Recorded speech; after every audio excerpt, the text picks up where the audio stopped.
Chaque jour, Charles et Carole vous présentent la leçon de l'école du sabbat.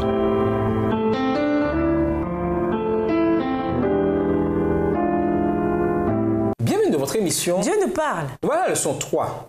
Jésus et le livre de l'Apocalypse. Étude de la semaine, 1 Corinthiens 10, versets 1 à 11, Apocalypse 12, versets 1 à 17, Apocalypse 19, versets 1 à 15, Éphésiens 1, verset 20, Apocalypse 11, verset 19 et Apocalypse 1, les versets 10 à 18.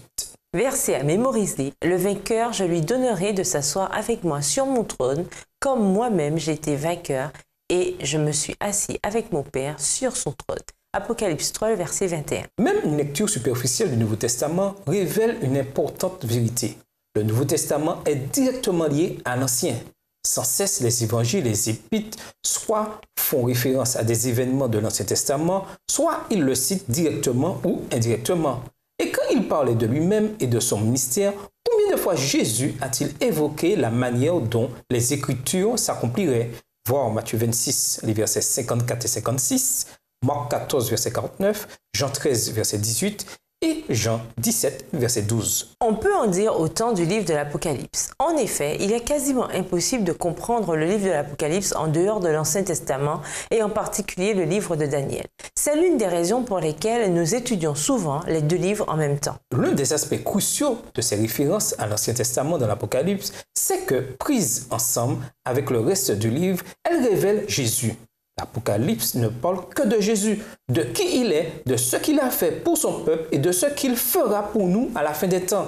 Par nécessité, toute discussion sur les événements des derniers jours doit garder Jésus au premier plan, exactement comme le fait le livre de l'Apocalypse. La leçon de cette semaine examine Jésus dans le livre de l'Apocalypse. Et nous vous laissons avec cette réflexion. D'un bout à l'autre du livre de l'Apocalypse, Jésus brille tel le soleil qui luit dans un lieu obscur. Il est le soleil constant et éternel, dirigeant son peuple vers son amour. Au revoir. Et à demain si Dieu veut. Dieu nous parle. Chaque jour, Charles et Carole vous présentent la leçon de l'école du sabbat.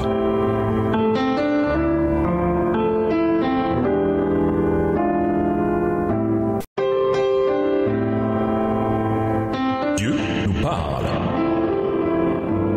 Chaque jour, Charles et Carole vous présentent la leçon de l'école du sabbat.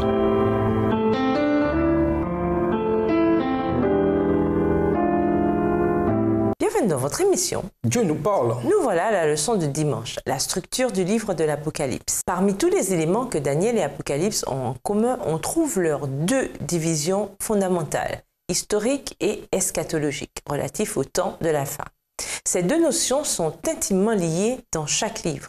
On peut voir les événements historiques comme des précurseurs ou exemples, mais à une plus petite échelle d'événements grandioses et mondiaux dans les derniers jours.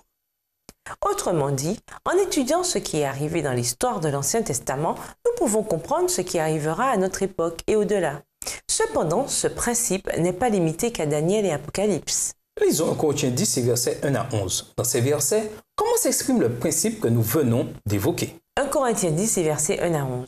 Frères, je ne veux pas que vous ignoriez que nos pères ont tous été sous la nuée, qu'ils ont tous passé au travers de la mer, qu'ils ont tous été baptisés en Moïse dans la nuée et dans la mer, qu'ils ont tous mangé le même aliment spirituel et qu'ils ont tous bu le même breuvage spirituel, car ils buvaient à un rocher spirituel qui les suivait, et ce rocher était Christ. Mais la plupart d'entre eux ne furent point agréables à Dieu, puisqu'ils périrent dans le désert. Verset 6. Or, ces choses sont arrivées pour nous servir d'exemple, afin que nous n'ayons pas de mauvais désirs comme ils en ont eu. Ne devenez point idolâtres comme quelques-uns d'eux, selon qu'il est écrit, le peuple s'assit pour manger et pour boire, puis ils se levèrent pour se divertir. Ne nous livrons point à l'impudicité comme quelques-uns d'eux s'y livrèrent, de sorte qu'il en tomba 23 000 en un seul jour.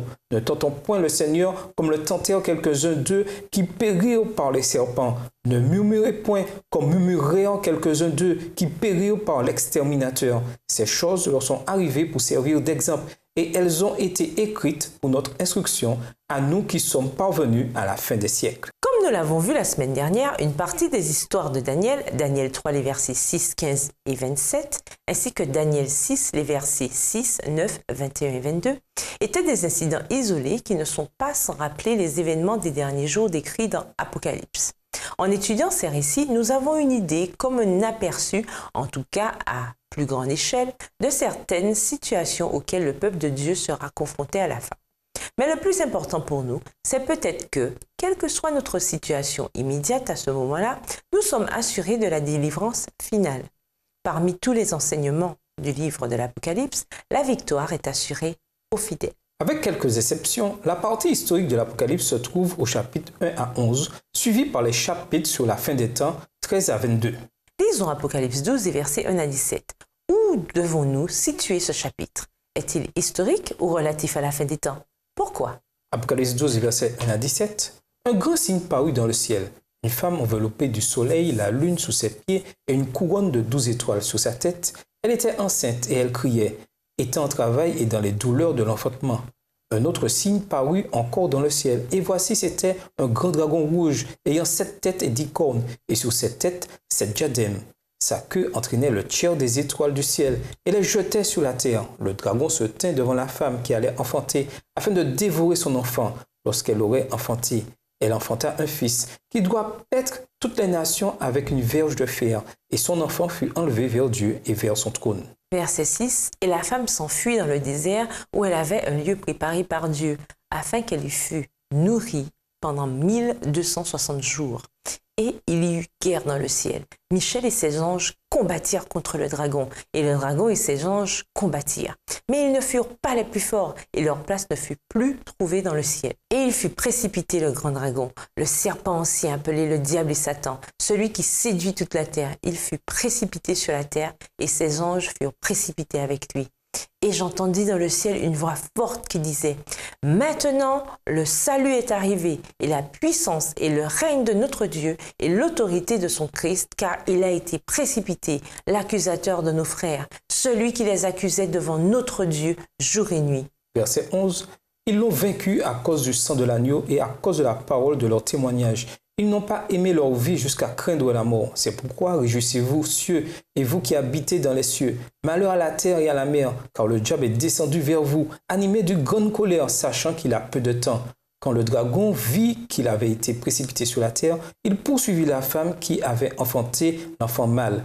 Et les 2 ailes du grand aigle furent données à la femme, afin qu'elle s'envolât au désert vers son lieu, où elle est nourrie un temps, des temps et la moitié d'un temps, loin de la face du serpent. Verset 15. Et de sa bouche, le serpent lança de l'eau comme un fleuve derrière la femme, afin de l'entraîner par le fleuve. Et la terre secourut la femme, et la terre ouvrit sa bouche et engloutit le fleuve que le dragon avait lancé de sa bouche. Et le dragon fut irrité contre la femme, et il s'en alla faire la guerre au reste de sa postérité, à ceux qui gardent les commandements de Dieu et qui ont le témoignage de Jésus. Comme on peut le voir, ce chapitre appartient aux 2 sections. Pourquoi? Parce qu'il évoque des conflits historiques. Satan chassé du ciel, Apocalypse 12, verset 7 à 9. Son attaque de l'enfant Jésus, Apocalypse 12, verset 4. Et la persécution de l'Église dans l'histoire par la suite, Apocalypse 12, verset 14 à 16. Suivi d'une description de l'attaque du diable à l'encontre du reste à la fin des temps, Apocalypse 12, verset 17. On dit parfois que l'une des leçons que l'on apprend de l'histoire, c'est que l'on n'apprend jamais de l'histoire. L'idée, c'est que, quelle que soit l'époque à laquelle les gens vivent, ils refont les mêmes erreurs. Avec une histoire aussi chargée de leçons à retenir, comment éviter de refaire les mêmes erreurs? Et nous vous laissons à cette question-réflexion. L'agneau et l'imagerie du sanctuaire que représente l'Apocalypse vous donnent-ils de l'espoir? Si oui, de quelle façon? Au revoir. Et à demain si Dieu veut. Dieu nous parle. Chaque jour, Charles et Carole vous présentent la leçon de l'école du sabbat.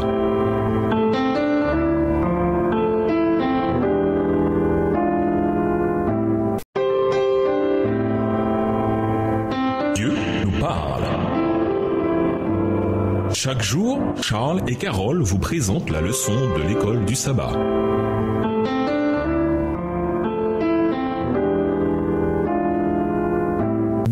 votre émission Dieu nous parle. Voilà la leçon de lundi, aspect de Jésus. Lisons les textes suivants qui donnent différents noms pour Jésus et qui, dans certains cas, le décrivent ainsi que ce qu'il a fait, ce qu'il fait et qu'il fera. Que nous enseignent ces textes sur Jésus? Apocalypse 1, verset 5, Apocalypse 1, verset 18, Apocalypse 5, verset 8, Apocalypse 19, verset 11 à 15 et Apocalypse 21, verset 6. Apocalypse 1, verset 5. Et de la part de Jésus-Christ, le témoin fidèle, le premier-né des morts et le prince des rois de la terre, à celui qui nous aime, qui nous a délivrés de nos péchés par son sang. Apocalypse 1, verset 18. Je suis le premier, le dernier et le vivant. J'étais mort et voici je suis vivant au siècle des siècles. Je tiens les clés de la mort et du séjour des morts. Apocalypse 5, verset 8. Quand il eut pris le livre, les 4 êtres vivants et les 24 vieillards se prosternèrent devant l'agneau, tenant chacun une harpe et des coupes d'or remplies de parfums qui sont les prières des saints. Apocalypse 11, verset 11 à 15. Puis je vis le ciel ouvert, et voici parut un cheval blanc. Celui qui le montait s'appelle fidèle et véritable, et il juge et combat avec justice. Ses yeux étaient comme une flamme de feu, sur sa tête étaient plusieurs diadèmes. Il avait un nom écrit que personne ne connaît, si ce n'est lui-même. Et il était revêtu de vêtements teints de sang. Son nom est la parole de Dieu. Les armées qui sont dans le ciel le suivaient sur des chevaux blancs, revêtus de fin lin blanc pur. De sa bouche sortait une épée aiguë pour frapper les nations. Il les pétera avec une verge de fer et il foulera la cuve du vin de l'ardente colère du Dieu Tout-Puissant. Apocalypse 21, verset 6. Et il me dit, c'est fait. Je suis l'alpha et l'oméga, le commencement et la fin. À celui qui a soif, je donnerai de la source de l'eau de la vie gratuitement. Ce ne sont que quelques textes parmi beaucoup d'autres dans le livre de l'Apocalypse qui décrivent Jésus dans ses différents rôles et fonctions. Il est l'agneau, ce qui renvoie à sa première venue, au cours de laquelle il s'est offert en sacrifice pour nos péchés. Purifiez-vous du vieux levain pour être une pâte nouvelle, puisque vous êtes sans levain, car le Christ, notre Pâque, a été sacrifié. 1 Corinthiens 5, verset 7. C'est également lui qui est mort, mais vivant à tout jamais. Apocalypse 1, verset 18. Référence nette à sa mort et à sa résurrection d'entre les morts. Ainsi, il est écrit que le Christ souffrirait, qu'il se relèverait d'entre les morts le 3e jour. Luc 24, le verset 46. Et dans Apocalypse 19, les versets 11 à 15, il est décrit dans son rôle lors de sa seconde venue, quand il reviendra sur terre avec puissance, gloire et jugement. Car le Fils de l'homme va venir dans la gloire de son Père avec ses anges, et alors il rendra à chacun selon sa manière d'agir.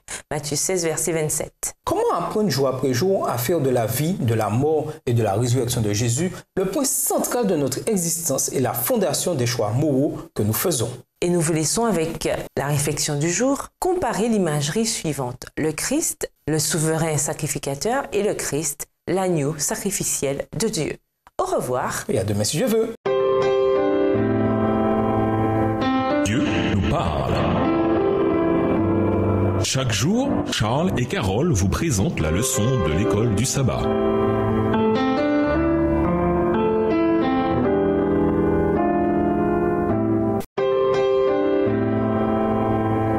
Dieu nous parle. Chaque jour, Charles et Carole vous présentent la leçon de l'école du sabbat.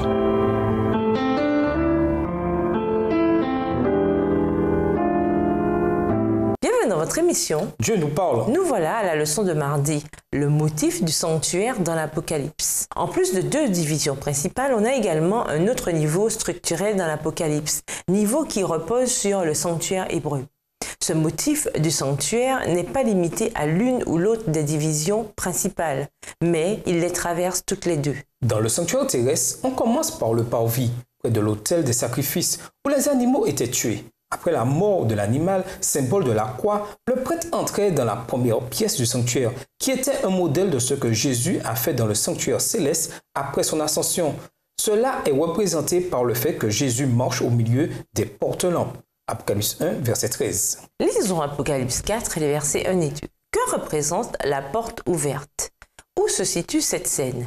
Voir également Acte 2, verset 33, Acte 5, verset 31, Éphésiens 1, verset 20, Hébreux 10, verset 12 et 13, Psaume 110, le verset 1 et Apocalypse 12, le verset 5. Apocalypse 4, les versets 1 et 2. Après cela, je regardai, et voici une porte était ouverte dans le ciel. La première voix que j'avais entendue, comme le son d'une trompette, et qui me parlait, dit « Monte ici, et je te ferai voir ce qui doit arriver dans la suite. » Aussitôt, je fus ravi en esprit, et voici, il y avait un trône dans le ciel, et sur ce trône, quelqu'un était assis. Acte 2, verset 33. Élevé par la droite de Dieu, il a reçu du Père le Saint-Esprit qui avait été promis, et il l'a répandu, comme vous le voyez et l'entendez. Acte 5, verset 31.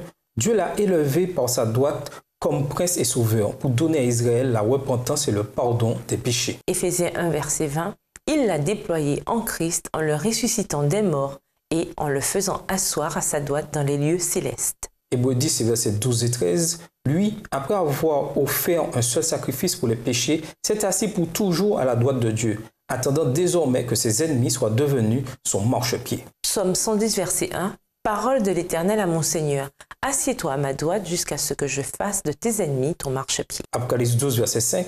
Elle enfanta un fils qui doit paître toutes les nations avec une verge de fer, et son enfant fut enlevé vers Dieu et vers son trône. Peu après son ascension, Christ est entré dans le très sacré, Nouvelle Bible seconde, du temple céleste, par cette première porte ouverte. Quand Christ apparaît pour la première fois dans le livre de l'Apocalypse, il se tient debout devant les portes-lampes de la première pièce du sanctuaire céleste. Voir Apocalypse 1, les versets 10 à 18. Apocalypse 1, verset 10 à 18. Je fus ravi en esprit au jour du Seigneur, et j'entendis derrière moi une voix forte, comme le son d'une trompette, qui disait « Ce que tu vois, écris-le dans un livre, et envoie-le aux 7 églises, à Éphèse, à Smyrne, à Pergame, à Thyatire, à Sardes, à Philadelphie et à Laodicée. » Je me retournai pour connaître quelle était la voix qui me parlait. Et après m'être retourné, je vis 7 chandeliers d'or. Et au milieu des 7 chandeliers, quelqu'un qui ressemblait à un fils d'homme, vêtu d'une longue robe et ayant une ceinture d'or sur la poitrine. Sa tête et ses cheveux étaient blancs comme de la laine blanche, comme de la neige. Ses yeux étaient comme une flamme de feu. Ses pieds étaient semblables à de l'airain ardent, comme s'il eût été embrasé dans une fournaise. Et sa voix était comme le bruit de grandes eaux. Il avait dans sa main droite 7 étoiles. De sa bouche sortait une épée aiguë et à 2 tranchants. Et son visage était comme le soleil lorsqu'il brille dans sa force. Quand je le vis, je tombai à ses pieds comme mort. Il posa sur moi sa main droite en disant « Ne crains point, je suis le premier et le dernier et le vivant. J'étais mort et voici je suis vivant au siècle des siècles. Je tiens les clés de la mort et du séjour des morts. » Lisons Apocalypse 11, verset 19. Jean a pu voir apparaître l'arche de l'Alliance qui se trouvait dans la 2e pièce du sanctuaire terrestre alors que le temple céleste s'ouvre. Quel est le sens de cette vision? Voir également Lévitique 16, versets 12 à 14. Apocalypse 11, verset 19. « Et le temple de Dieu dans le ciel fut ouvert, et l'arche de son alliance apparut dans son temple.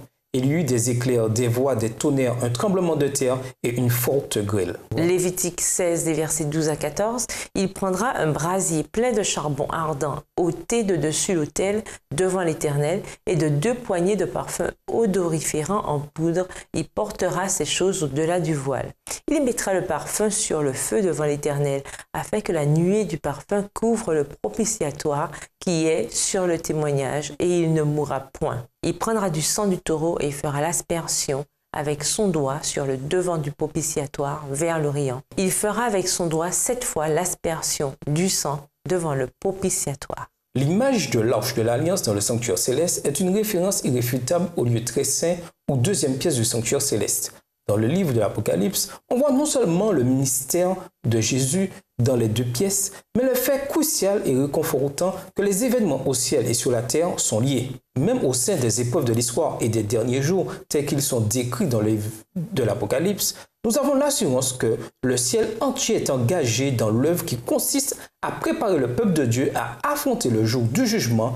L'union du ciel et de la terre paraît imminente. Et nous vous laissons avec la question du jour. En quoi le fait de vous savoir héritier de Dieu affecte-t-il votre estime personnelle? Au revoir. Et à demain si je veux. Dieu nous parle. Chaque jour, Charles et Carole vous présentent la leçon de l'école du sabbat.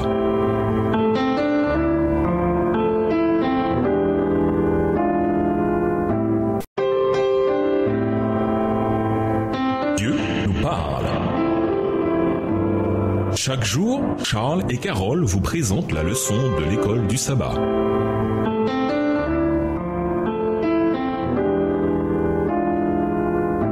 Bienvenue dans votre émission Dieu nous parle. Voilà la leçon de mercredi, Christ dans l'Apocalypse, première partie. Tout ce qui se trouve dans le livre de l'Apocalypse, depuis sa structure jusqu'à son contenu, a un seul objectif, révéler Jésus-Christ. C'est pourquoi les mots d'introduction du livre sont les suivants. Révélation de Jésus-Christ.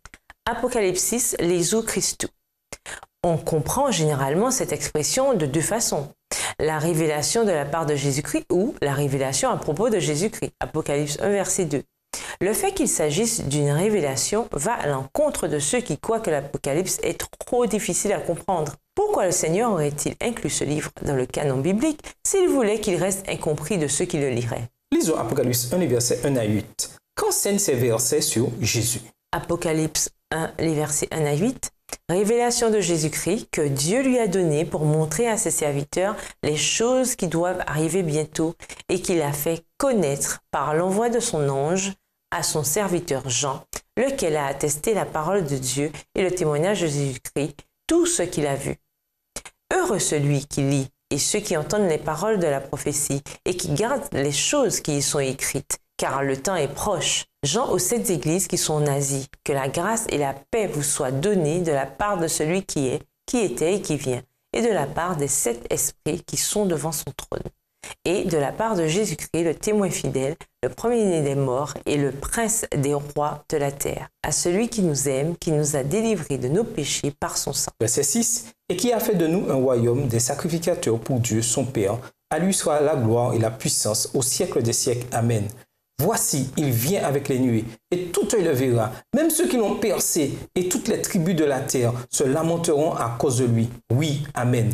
Je suis l'alpha et l'oméga, dit le Seigneur, Dieu, celui qui est, qui était et qui vient, le Tout-Puissant. Dans le livre de l'Apocalypse, Christ est présenté comme le chef des rois de la terre. Apocalypse 1, verset 5.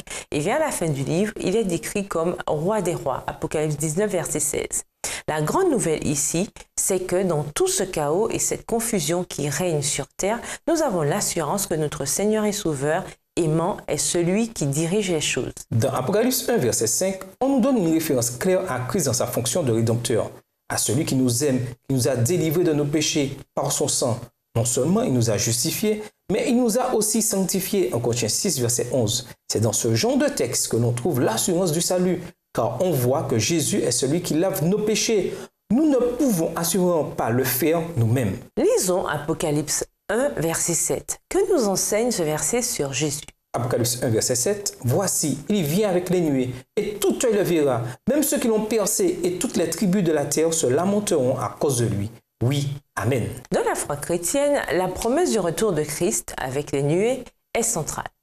Jésus reviendra et son retour sera un événement dont le monde entier sera témoin, un événement qui mettra une fois pour toutes un terme à la souffrance, au chaos et à la ruine de ce monde et qui inaugurera toutes les promesses liées à l'éternité. Qu'enseigne Apocalypse 1, verset 8 sur Jésus?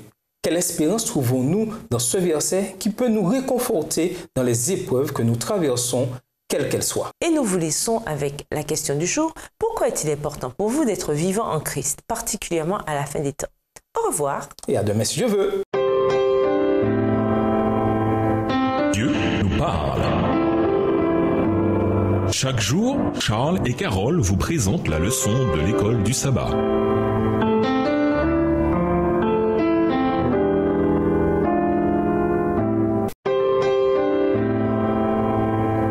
Dieu nous parle. Chaque jour, Charles et Carole vous présentent la leçon de l'école du sabbat.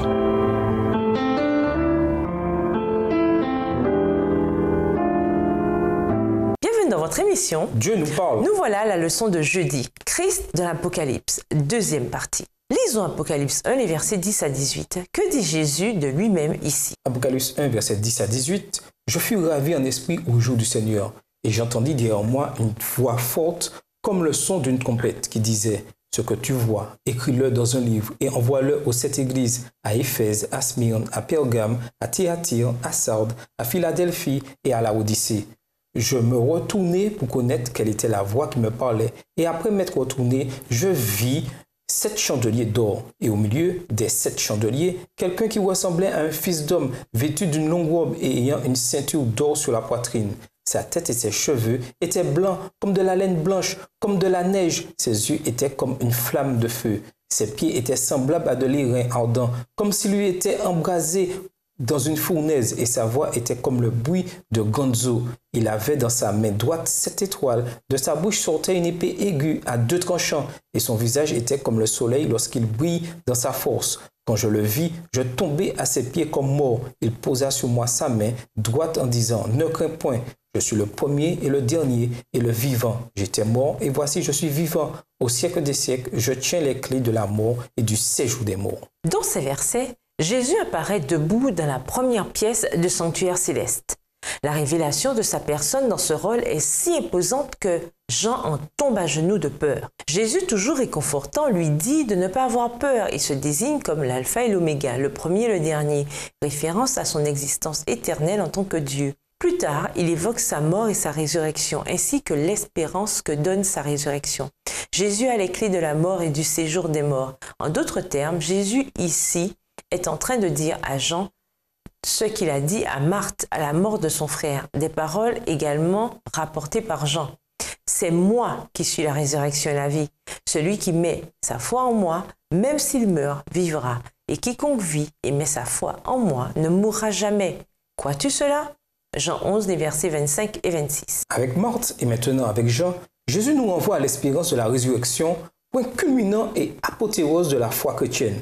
Sans cette espérance, que nous reste-t-il? Lisons Apocalypse 22, les versets 7, 12 et 13. Que révèlent ces versets sur Jésus? Apocalypse 22, les versets 7, 12 et 13. Et voici, je viens bientôt. Heureux celui qui garde les paroles de la prophétie de ce livre. Voici, je viens bientôt, et ma rétribution est avec moi, pour rendre à chacun selon ce qu'est son œuvre. Je suis l'alpha et l'oméga, le premier et le dernier, le commencement et la fin. Jésus-Christ est l'alpha et l'oméga, la genèse de l'Ancien Testament et la révélation du Nouveau.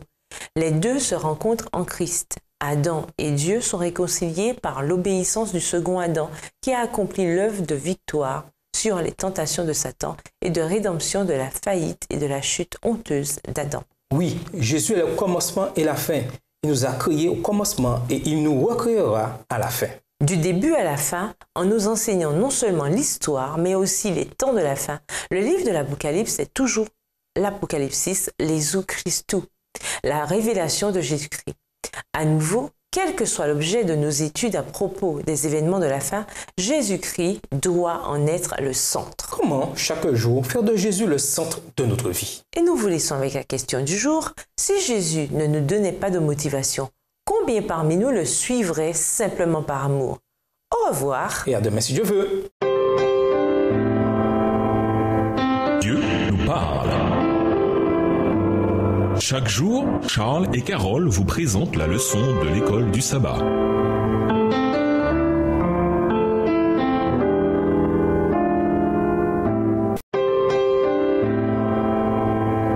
Dieu nous parle. Chaque jour, Charles et Carole vous présentent la leçon de l'école du sabbat.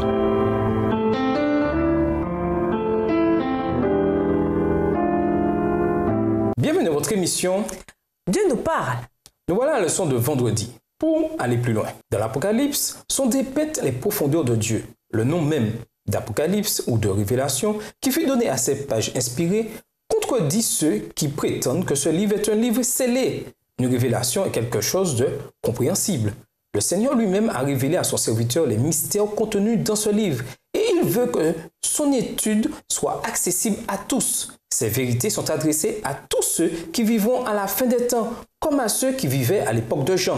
Quelques-unes des scènes décrites dans cette prophétie concernent le passé, d'autres se déroulent sous nos yeux. Quelques-unes nous donnent un aperçu du temps de la fin du grand conflit engagé entre les puissances des ténèbres et le prince du ciel, et d'autres décrivent le triomphe et les joies des rachetés dans la terre renouvelée. Les textes que nous avons examinés cette semaine, aussi bien au commencement qu'à la fin du livre, montrent combien l'Apocalypse concerne Jésus. Même avec toutes les références dans l'Ancien Testament à des événements historiques, le livre de l'Apocalypse nous enseigne davantage sur notre Seigneur Jésus. Voir également Apocalypse 3, verset 14, Apocalypse 5, les versets 5 et 6, Apocalypse 7, verset 14 et Apocalypse 19, les versets 11 à 16, si vous voulez davantage de textes de l'Apocalypse qui parlent de lui. Quand nous lisons tous ces textes ensemble, nous avons une puissante représentation de Jésus et de ce qu'il devrait signifier pour nous qui affirmons être ses disciples. À méditer. Le Nouveau Testament ne cesse de faire référence à l'Ancien Testament. Qu'est-ce que cela signifie pour nous?